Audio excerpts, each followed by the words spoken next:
Hi, it's Kathy with City Farmhouse Studio. When you're doing tuck stitches, like what you see on this sweater, sometimes you drop a stitch and it messes up the patterning repeat and you think you got to start all over. Keep watching and I'll show you how to fix it so you can keep on knitting.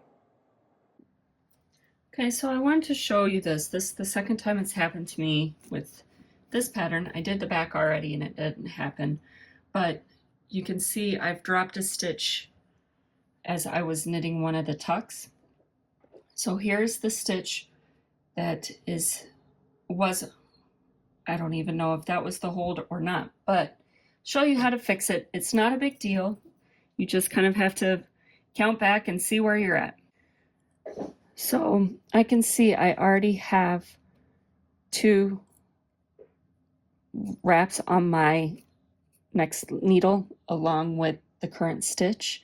So I know I need that many knits above what I already have. So I'm going to go ahead and drop this stitch.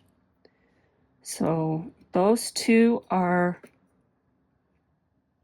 what is of this group. Then I have my 4 wraps, and then I would have my next stitch. So I'm going to go in,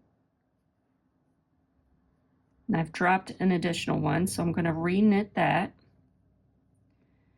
And then remember I said the 4 wraps, so I have the one on my hook that I just did, and I'm with the latch tool over it. I'm going to count 1, 2, 3, 4, and then catch that next yarn up.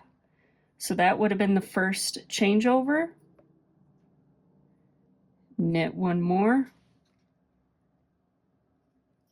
put that on the needle, not too far close, and there you can see I've made that tuck stitch and I'm back into working position. All of the knits are correct.